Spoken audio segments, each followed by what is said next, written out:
Hello there you guys, welcome to one of my videos. So, Ole in or Ole out?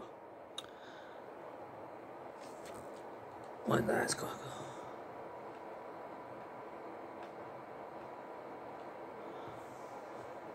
Yeah, like I was saying, sorry about that. Ole in or Ole out, I'm not too sure. Earlier on in the season, I was very critical of Ole Gunnar Solskjaer, and I was demanding him out of the football club. But my perception has changed with how good we've been in recent months.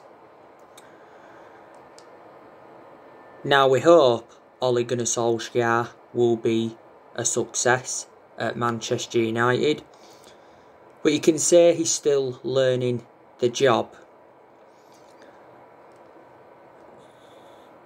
We do have to give him credit the way he's rejuvenated Man United, because obviously he's got us joint top of the Premier League table. He got us into the EFL Cup semi-final this season. He also did well last season in his first full season because he got us qualification for the Champions League. He got us third and he guided us to 3 semi-finals. We are unbeaten in our last 10 league games. And he's made good signings since he got appointed in as Man United manager. He has spent over £200 million. And we have seen a lot of players depart the club since he got recommended in. But like I say, you can say he's gained some managerial experience, reflecting how long he's been at the club. Like I said, he's been here for just over 2 years now. This is his second full season at Manchester United, and I always said this season was going to be a big season for him. And I said if we can finish in the top 4, the top 3 this season, and if we can win a trophy, that will represent a very good season for Man United, and that will give us something to build on. Now, these now 3 trophies we can pursue this season. We can win the Premier League, we can win the FA Cup, and we can win the Europa League. We are certainly in the title race. We do beat Burnley on the 12th. We will be 3 points clear of Liverpool. Burnley's obviously our game in hand. We should have played them on the opening day of the season, but obviously it got postponed. And if we beat Liverpool, we will be 6 points clear. Now, Solskjaer did say after our 1-0 win against Wolves that we are not in the title races yet. But he said if we are still challenging at the top come March, he'll start to believe that we are in the title race. Now, I'm very sceptical we'll win the Premier League this season, but I'm not going to totally disregard it fully. I think we'll definitely win another title at some point, maybe next season or the season after. We'll win the Premier League again. It will be our first Premier League title since 2013. And it will be our 21st title overall. Solskjaer said not so long ago that the change of mentality in our players has got us into the position that we are in. Now, we recently lost 2-0 to Manchester City in the EFL Cup semi-final. That was very disappointing.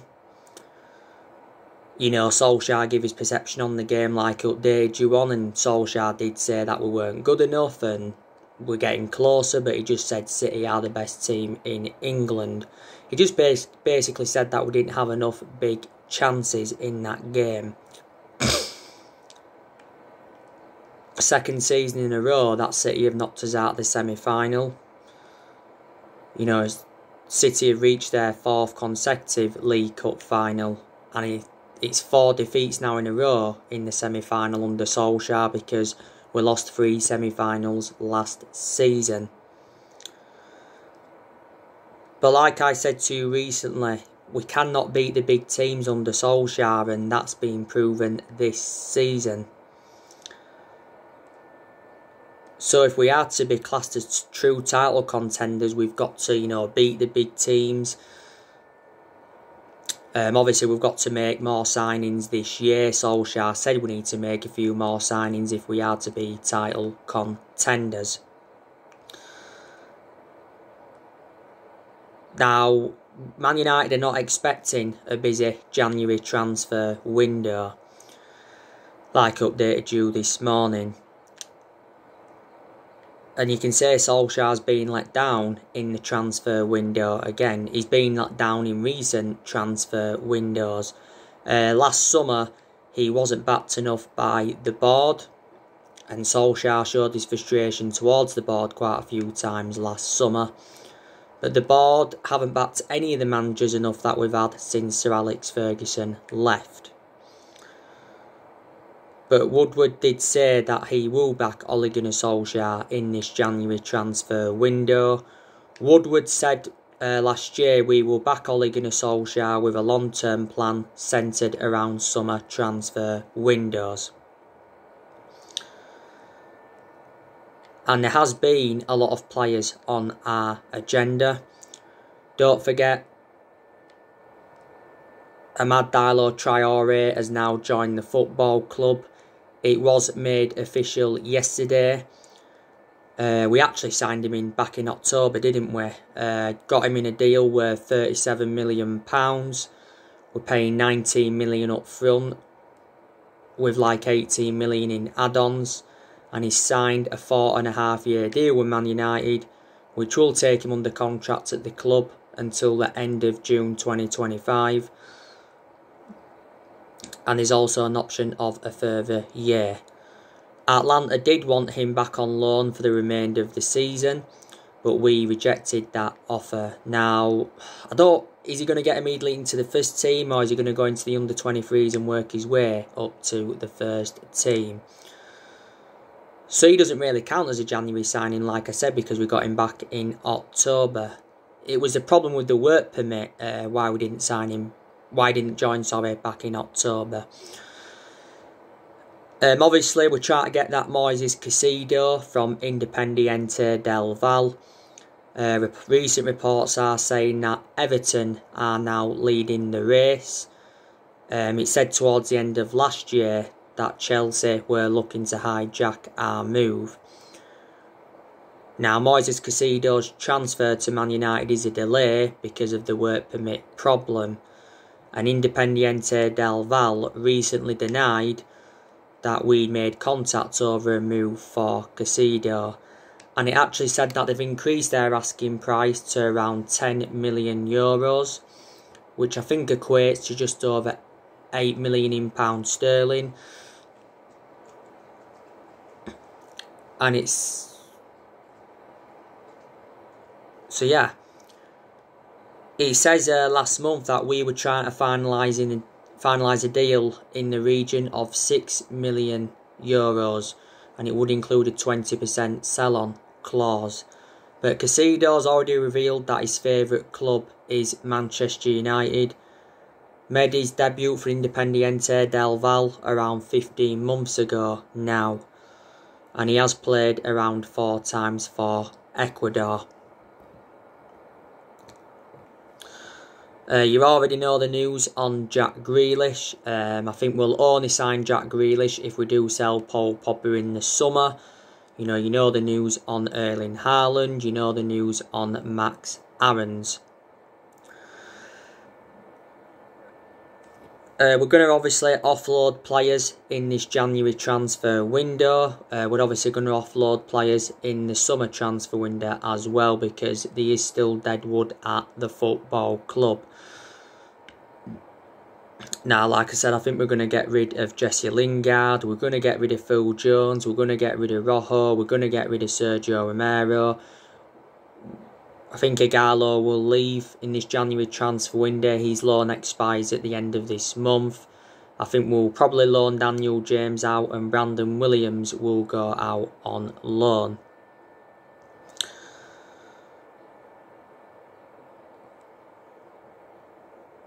But you can say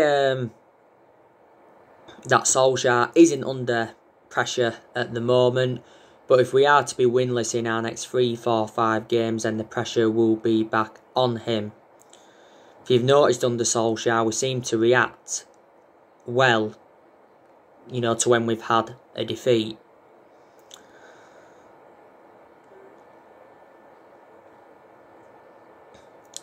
Like I've said to you, my concern about Solskjaer is his decision making, because in a lot of his games at Man United he's been very naive, and reflecting on that, that's cost us games. Like I said to you, Ole has not got that proven pedigree as a manager, because obviously before he was with us he was at Molde. He won a few Norwegian titles at Molde, and before he was at Molde he was at Cardiff, and his record at Cardiff was absolutely disastrous. The question is, can Solskjaer emulate into a top level manager if he's given the time that he's demanding? I think he will be Man United manager at the end of this season. I think he'll probably be given another season at the club at least, so if he is, that will be his third full season at Manchester United. Now, don't forget, Mauricio Pochettino was the favourite to take over at the club.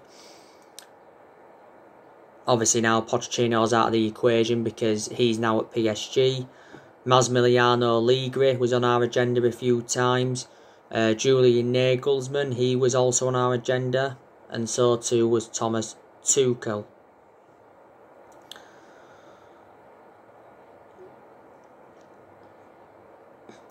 But like I said to you, when Solskjaer got appointed in as Man United manager, he was inheriting a lot of deadwood. He's still inheriting some deadwood now. The vast majority of this team is Jose Mourinho's. Now, we have made mistakes in the last, 7.5, 8 years, and that's one of the main reasons why we've been so inconsistent. We've brought around 36, 37 players in since Sir Alex Ferguson left, and we've spent over £1 billion on them. We have sacked 3 managers since Ferguson retired, and that was David Moyes, sacked him after 10 months. We sacked Louis van Gaal after 2 years, despite him winning the FA Cup. And we sacked Jose Mourinho after 2.5 years, despite him winning the Europa League, the League Cup and the Community Shield in his first season. I give you the reasons it didn't work out under Mourinho is because he had bad disputes with the board, he had bad disputes with the top players, and the board just weren't backing the signings that he wanted to recommend into the football club. And I said to you, Solskjaer has been facing the same problem as what Jose Mourinho was facing. But I have recently said to you, haven't I, that Solskjaer has been in the good times back to Man United. Putting the stats into circulation now, you can say Solskjaer is the best manager since Sir Alex Ferguson. He's certainly a much better manager than David Moyes was. I've said to you time and time again that no one will last as long as Alex Ferguson did, and no one will replicate his legacy at the club, because Ferguson endured 27 years at Man United, won a total of 38 major honours, including 13 Premier League titles. But Ferguson didn't settle in straight away because they didn't win out in his first 4 years at Manchester United. But since he left, we haven't been the same team, and before he came into the equation, we was inconsistent. Now, as you all know, our next game is Watford at Old Trafford in the FA Cup 3rd round. I've already given you my preview for that game. On my next video, I'll be giving you my reaction to Ole Gunnar Solskjaer's press conference. We should be beating Watford. We have got to bounce back from that 2-0 loss to Manchester City. Watford are in the Championship and they are 6th. Their current manager is Xisco. Before that they had Vladimir Ivic, but they sacked him last month. And don't forget, at one point they had Nigel Pearson, and he was with Watford for quite a while.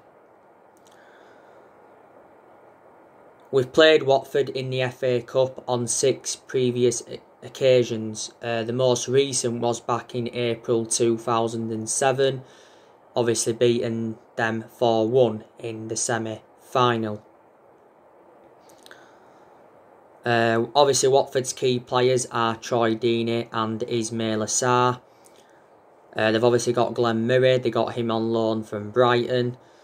James Garner, they got him on loan from us. Like I said to you on the preview yesterday, James Garner is prevented from playing against his parent club because of the FA rules. They've also got Tom Cleverley, he's a former Manchester United player. They've got Ben Foster, who's one of their goalkeepers. He's a former Man United player, and you know, Watford have got a few injuries. Watford were relegated from the Premier League last season. We played Watford in the Premier League back in February 2020, which was last year, and we're beating them 3-0. We know Solskjaer's obviously going to make rotation in the squad for this game, and obviously he's going to rest players.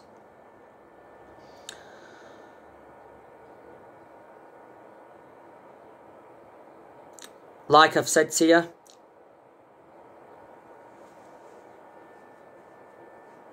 there's a lot of players we'll keep at the club. We'll sell players obviously, but there's, you know, players we'll keep as well. We'll obviously keep Marcus Rashford. I think he's the foreseeable future for Man United. He's really improved under the Ole Gunnar Solskjaer era. I just think we need to keep Marcus Rashford out wide because that's where he's more effective. Sometimes we do play Rashford centrally. You know, Marcus Rashford, you know, scores goals. He's got that end product now. He's been a United player since the age of 7, and he's been in our senior squad since 2016. We'll keep Edison Cavani. Could see out his contract at the club. But there again, Solskjaer said not so long ago that we're looking to extend his contract because Solskjaer said he's definitely a starter.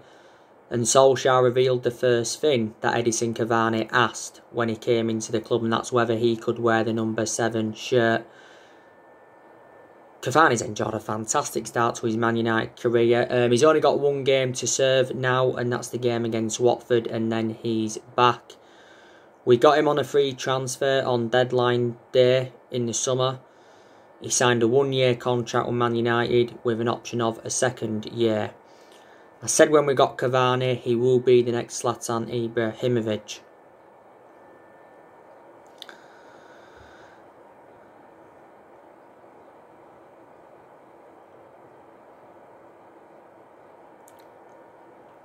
I think we'll also keep Martial for at least the next couple of years.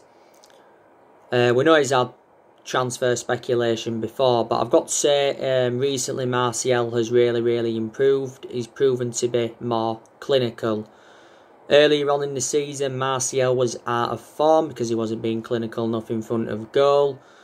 Don't forget he had that 3-match suspension in the Premier League because he got sent off in our 6-1 defeat to Tottenham. Martial was very good last season. He was good in his debut season under Louis van Gaal era. He's enjoyed over 5 years now at Man United. Sometimes he plays out wide and sometimes he plays centrally. I think he's... I don't know. Is he more effective on the left? Or is he more effective up top? I think he plays well in both positions, but Solskjaer was the one that gave him that number 9 shirt. I think it was last season he gave him it. Mason Greenwood will also keep him for the foreseeable future. Ole has been defending him a lot this season. Greenwood hasn't been playing a lot of football though recently. Earlier on in the season, don't forget he had personal issues. He had injury, and at one point he was out with illness. This is his 2nd season in our senior squad. At the start of this season, we give Mason Greenwood that number 11 shirt. Bruno Fernandes, will definitely keep him for a good while yet, at least. Bruno Fernandes is our best player.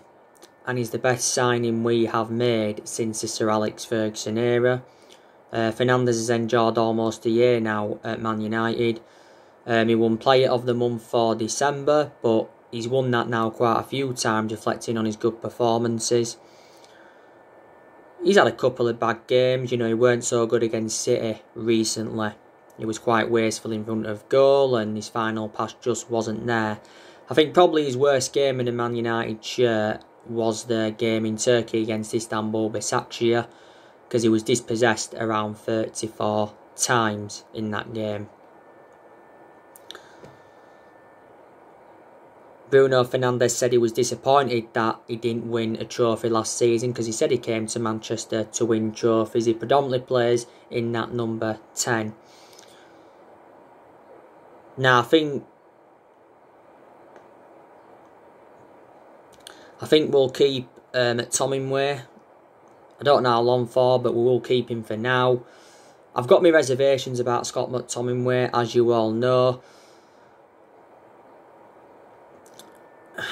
He has good games and he has bad games. Certainly his best game in a Man United shirt was the 6-2 win against Leeds a few weeks ago now, because he scored twice in that game and he also got an assist. And was it just after the first lockdown, was it last year, McTominay signed a 5-year contract with Man United.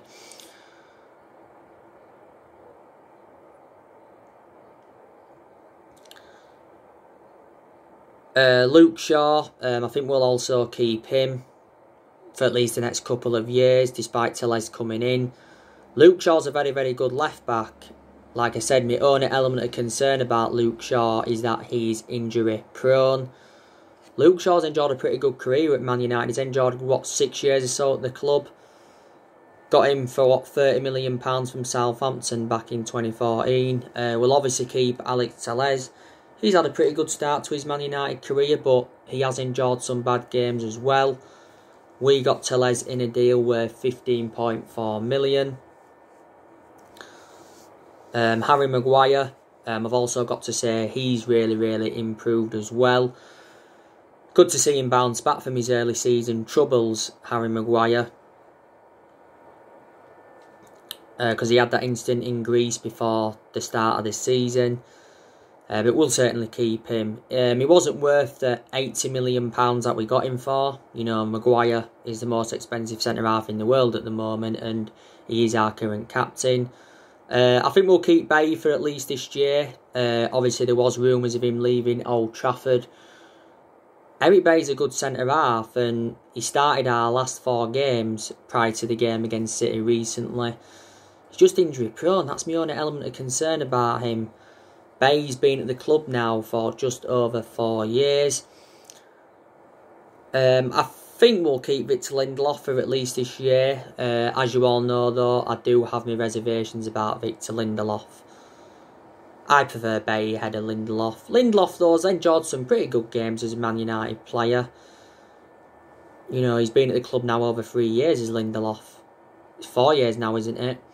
Got him for, £31 million from Benfica back in 2017. We'll certainly keep Wan-Bissaka. He's a foreseeable future for Man United. He has improved.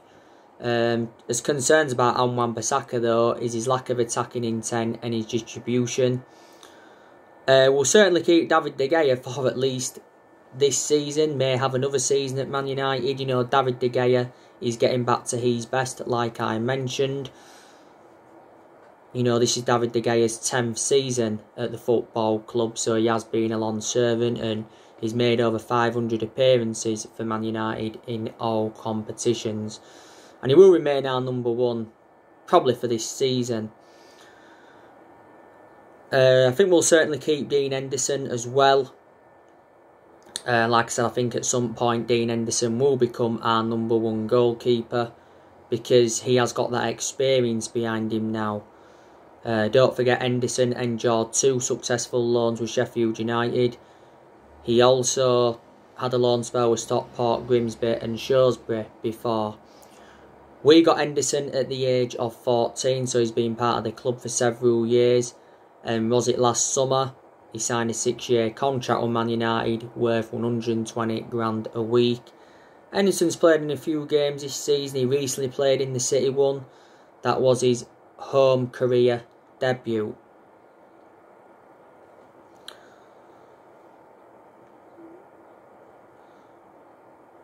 So there you go. There's some players that I'm not sure if we'll keep. I'm not sure we'll keep Donny van de Beek, because Donny van de Beek has found game time very, very difficult at Manchester United. You know, he seldom starts in the Premier League. He's only started 2 games in the league, and that was against West Ham and Southampton. Most of his appearances have come from the bench. Now, like I updated you recently, Solskjaer said he must wait for his Manchester United chance.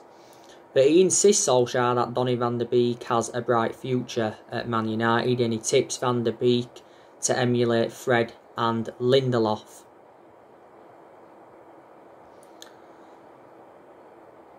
By succeeding at Man United.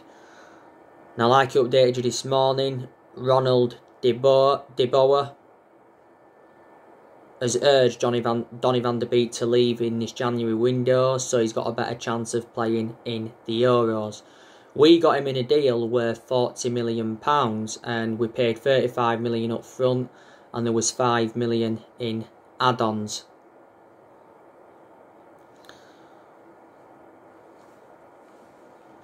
Now, Paul Pogba, I think we'll keep him in this January transfer window, but he could be leaving in the summer transfer window.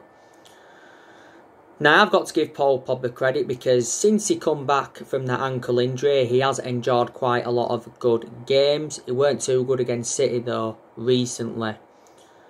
That ankle injury he had earlier on in the season was totally comparison to the one that he had last season. That was confirmed by Ole. Pogba was out for the vast majority of last season. Now, earlier on in the season, we triggered that 1-year extension on his contract, Paul Pogba, so he's under contract on Man United till June 2022. There has been no talks over getting him a long-term contract. I think we've come to accept he won't be signing a new long-term contract at Man United. Paul Pogba's agent, Mino Raiola, don't forget, told 2O Sport back in December, which was last month, that Paul Pogba's career at Man United is over.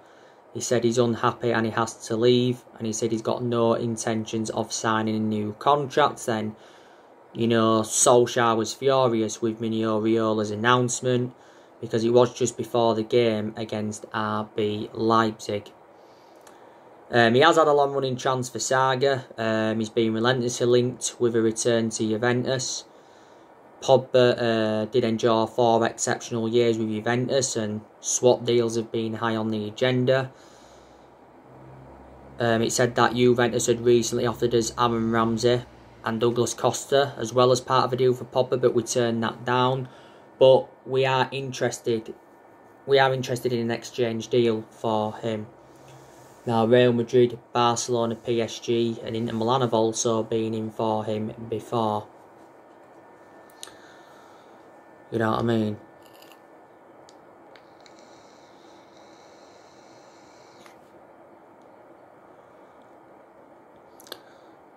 So, there you go. Like I said, on my next video, I'll be giving you my reaction to Ole Gunnar Solskjaer's press conference. So, anyway guys, that's everything to update you today. Drop your comments, likes below on the channel. If you do, consider subscribe as always, and take care. God bless. See you all again very, very soon.